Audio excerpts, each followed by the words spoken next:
고 작가님, 안녕하세요. 어디 가세요? 네, 가방 사러. 고 작가님 명품 가방 되세요? 그럼요. 빨치산이 딸도 샤넬백 매는데 나라고 안 되나? 저의 발연기 잘 보셨나요? 이런 발연기 영상을 왜 찍었냐? 바로 오늘 소개할 책 자본주의 적에 바로 저 대사가 나오거든요. 그렇기 때문에 맞추어서 한번 영상을 찍어봤습니다. 자본주의의 적을 쓴 작가는 빨치산의 딸이에요.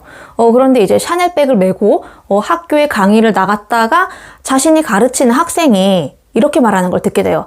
아니, 빨치산의 딸도 샤넬백 메고 다니는데 왜 나는 안 돼? 이런 식으로 이제 남자친구에게 샤넬백을 좀 사달라고 명품 가방을 사달라고 막 소리 지르면서 싸우는 이야기를 듣게 되고 이것을 이제 소설에다가 풀어 넣은 거죠.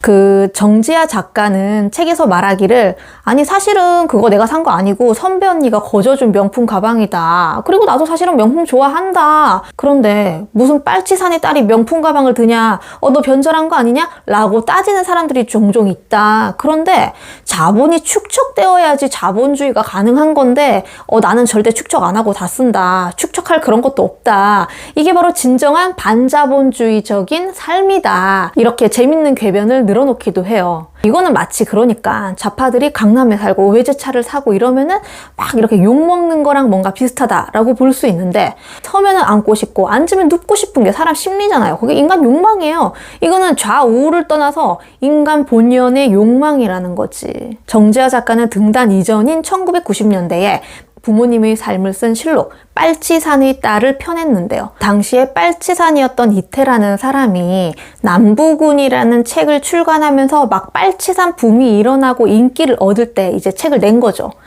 그러다가 이제 그 이후에 1995년에 조선일보의 신춘문예에 당선이 되면서 활동을 시작했고 작년에는 자본주의의 적이라는 소설집을 그러니까 단편소설 묶음집을 출간했어요.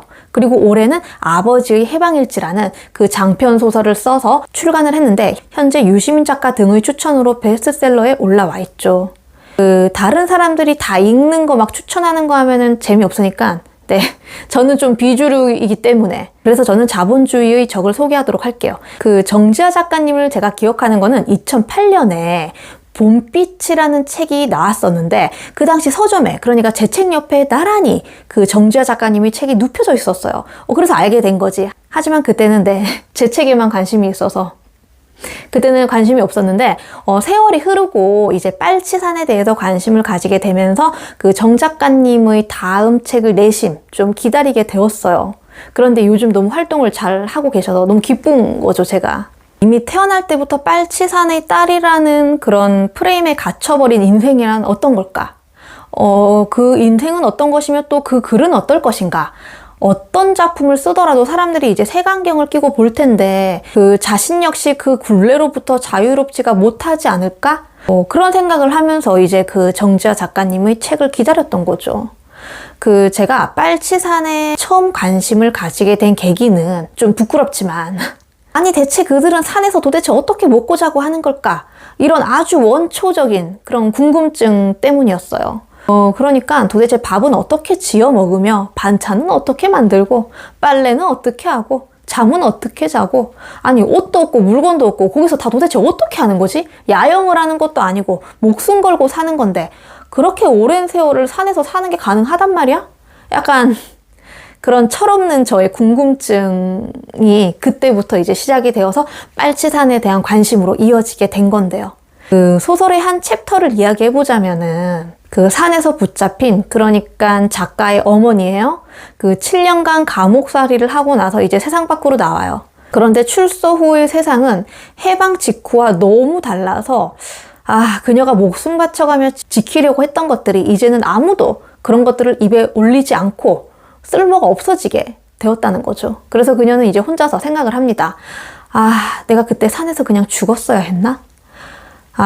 산에서 나는 혁명가라고 불리었는데 이렇게 감옥살이를 하고 세상 밖으로 나오니까 내가 할 줄 아는 건 아무것도 없고 그리고 이제 감시를 하고 있기 때문에 할 수 있는 것도 아무것도 없게 되는구나. 그런 생각을 해요. 내가 이 꼴을 보려고 산에서 그렇게 열심히 투쟁을 했나? 그래서 이제 결국 그녀는 빨치산 출신끼리 결혼을 해서 아이를 낳는데 그게 바로 이제 정지아 작가예요. 그녀의 어머니는 사상을 잃은 뒤로 딸이 그녀의 사상이 되어버리는데요. 그러니까 딸만이 그녀의 존재를 증명해줄 유일한 길이 되어버린 거예요. 그들은 자신들의 거점이었던 지리산과 백아산을 한 글자씩 따서 지아라는 이제 이름을 아이에게 붙여주게 된 건데요. 이야기 속에서 작가의 아버지는 일찍 세상을 떠요. 어머니 혼자서 딸을 키워야 하는데 그래서 어머니는 죽은 남편을 향해서 가끔 이렇게 넋두리를 해요. 아, 우리가 뭣담시 그런 고생을 했을까? 아, 이제껏 헛고생을 한 건가? 아니면은 정말 눈꽃만큼이라도 우리가 지금 살고 있는 이 세상에 우리가 기여를 한 것일까요? 우리 동지들이 목숨 바쳐 싸우지 않았더라도 이렇게 세상은 좋아졌을 거라는 생각을 하면은 되게 씁쓸하다, 힘이 빠진다, 뭐 이런 구절이 나와요. 그런데 저는 이 대목에서 그런 의문이 들더라고요. 목숨 바쳐가면서 최선을 다해서 살았던 삶이, 그렇게 애써서 노력해서 살았던 삶이 결과적으로 틀렸던 것이 되어버리고 실패라고 낙인 찍혀버리게 되면은, 그러면 내가 노력해온 길은, 내가 살아온 길은 아무것도 아닌 게 되는 건가? 전부 다 부정당해도 되는 건가? 이거는 그러니까 마치 공무원 시험에서 계속 낙방하거나 아니면 이제 대학 입시에서 계속 떨어지는 그런 경우 같은 건데, 그러면은 그들은 가치 없는 인생인가? 무엇 하나에 열심히 매진하고 노력했다는 그 자체만으로 아름답다고 말하고 인정해 줄 수는 없는 건가? 그런 생각이 들더라고요. 우리는 항상 모든 거를 결과론적으로만 보잖아요. 그러니까 만약에 예를 들어서 북한이 지금 남한보다 잘 산다고 쳐보자고요. 그러면은 잘 사는 북한은 못 사는 남한을 내리까겠죠. 남한의 노력을 엄청 부정하겠죠. 우리가 지금 북한한테 공산주의는 실패한 사상이야 라고 비웃는 것처럼 그들은 우리에게 역시 자본주의는 실패한 사상이야 라고 비웃겠죠. 그 공산주의라고 하면은 떠오르는 게 뭔가요? 아마 다들 독재를 떠올릴 텐데 그런데 독재는 사람이 한 거예요. 공산주의에서 독재라는 말은 나오지 않아요. 그 주의라는 사상 자체는 감정도 없고 손발도 없고 숨도 쉬지 않아요. 박정희도 김일성도 독재를 했잖아요. 그런데 그 둘 차이가 뭐예요? 박정희는 반공을 국시로 내세웠어요. 또 결정적인 차이가 있다면 박정희는 대기업 위주의 경제 성장을, 그러니까 자본주의에 중점을 두었고 김일성은 그러지 않았다는 거죠. 그러니까 결국에는 어떤 주의를 먼저 내세울 것이냐, 그 순서의 문제이지 주의 자체가 잘못되었다? 저는 그렇게 생각하지 않거든요. 그 현재 선진국들이 분배, 복지 이런 것들을 내세우고 있잖아요. 아니 뭐 그렇다고 해서 그런 스위스, 그런 북유럽 국가들을 막 빨갱이 국가라고 우리가 손가락질하고 막 싫어하나요? 아니잖아요. 그러니까 일단은 성장을 먼저 이루어낸 다음에 좀 잘 살게 되고 약간 선진국에 진입을 하게 되면은 그때 좀 주의도 돌아보자는 건데, 그 매슬로우의 욕구 이론에 의하면 그 생리적 그런 기본적인 욕구가 좀 채워진 다음에 그 이후에 존경받고 싶은 욕구, 자아실현의 욕구로 올라간다고 해요. 이제 기본적인 것, 정말 의식주 그런 것들이 충족이 되지 않으면은 고차원적인 욕구로 나아갈 수 없다는 거죠. 후진국에서 이런 문학작품이나 예술작품들이 잘 나올 수 없는 이유도 먹고 살기가 급급하니까 그런 거잖아요. 저는 요즘에 중국을 보면서 그런 생각을 많이 해요. 이제 중국이 어느 정도 잘 살잖아요. 인민들이 먹고 살만해졌어요. 유식해졌고 예전보다 자신의 세계가 확장되었기 때문에, 그래서 그들은 이제 독재자 시진핑 파면하라 그런 현수막을 베이징 시내에 걸 수 있는 거죠. 이제는. 이것과 비슷한 사례로 전두환이 박정희만큼 독재를 하지 못했던 이유 역시 대한민국 국민들이 이제 먹고 살만해져서 의식 수준이 높아졌기 때문에, 자기 할 말을 다 하고 살기 때문에, 그래서 이제 전두환은 90년대까지 이어서 나 홀로 독재를 할 수 없었다. 저는 그렇게 생각을 하거든요. 그 덩샤오핑은 흑묘, 백묘 이론을 내세워서 중국의 경제를 성장시켰잖아요. 검정 고양이든 흰 고양이든 간에 쥐만 잘 잡으면 된다. 공산주의든 자본주의든 상관없다. 뭘 하든 쥐만 잘 잡아라. 한마디로 자본주의를 받아들였다라고 할 수 있는데, 그래서 이제 현재 중국의 기틀을 다지게 되었고요. 그 빨치산에 대한 이야기를 좀 해보자면, 해방 전에는 일본의 전장에 끌려가지 않기 위해서 그 도피 겸 독립운동을 하기 위해서 산에 들어간 젊은이들이 많았단 말이에요. 그렇기 때문에 그때까지는 인식이 나쁘지 않았어요. 본격적으로 빨치산이 욕먹게 된 거는 한국전쟁 때부터예요. 그러니까 이미 남한은 이승만이 대통령으로 있는데 북한에서 김일성이 남침을 해가지고 적화 통일을 시키려고 하니까 당연히 이제 남한에 있는 사람들은 빨치산에 대한 인식이 좋아지지 않게 된 거죠. 그러다가 이제 중공군이 밀려오고 다시 유엔군이 가고 전선이 엎치락 뒤치락 하게 되면서 죽고 죽이게 되면서 저 빨갱이가 내 가족을 죽였다가 되면서 이제는 돌이킬 수 없게 되어서 빨갱이라고 하면은 치를 떠는 대한민국이 된 거죠.